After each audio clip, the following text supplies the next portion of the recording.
Bonjour, donc nous on est la Team Rocket, on est une équipe de 5 personnes, composée de la première membre qui est Elisa, en école de commerce à l'ESCA. Et ensuite on est 4 étudiants ingénieurs à l'ISAE ANSMA. Donc il y a Nathan, ici présent, Maxime, moi-même et Hugo qui est actuellement en train de voler dans l'Airbus A310-0G. Donc la Team Rocket, on a participé à un concours organisé par le CNES, qui est le concours Lance le futur. L'idée du concours, en fait, c'était d'inventer le futur du transport spatial. Et donc pour ça, on a eu plusieurs échanges, d'une part avec des experts du CNES. Ces experts du CNES, en fait, ils nous ont accompagnés tout au long de notre projet pour l'améliorer.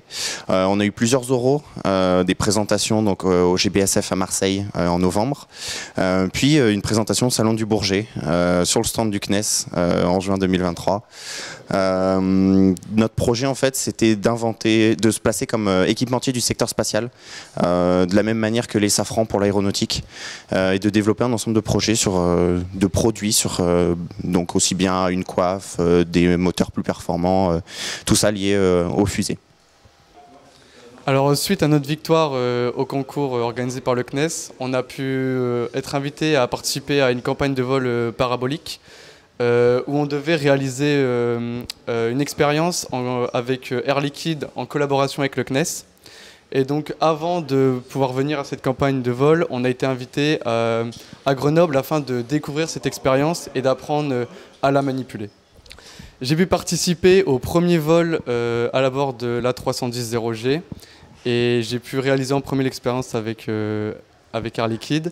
Ce que j'ai personnellement préféré lors de cette expérience, c'est les sensations sur le corps, les sensations physiques suite à la gravité, à l'hypergravité, où on ressent 2 fois notre poids, où on est vraiment plaqué au sol, on ne peut pas vraiment réaliser des mouvements comme on le souhaite.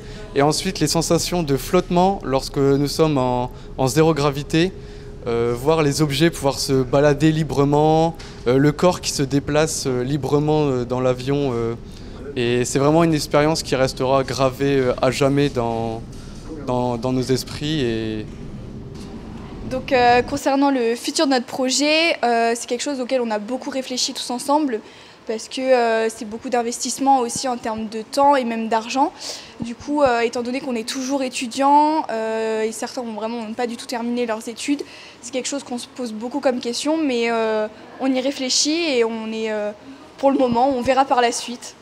Donc cette expérience nous a permis de rencontrer énormément de personnes qui vont nous aider à amener à maturité ce projet, en particulier des personnes du CNES, dont Marie Jackson, donc une ancienne ansmatique, qu'on remercie énormément, qui nous a vraiment épaulés tout au long de ce projet. Du coup, au cours de toute cette expérience, en fait, on a rencontré énormément de monde. Donc, on voulait particulièrement déjà remercier CNES pour l'organisation du concours, pour l'expérience de vol 0G, qui, je suppose, va être incroyable. Nathan l'a déjà confirmé.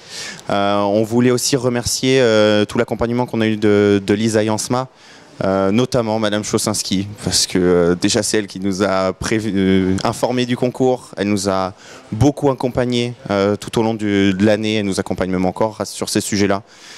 Donc voilà, on voulait remercier vraiment toutes les personnes qui nous avaient accompagnés. Ouais, puis remercier aussi toute l'équipe, parce qu'on a quand même bien bossé, on s'est bien amusé tout au long de ce projet.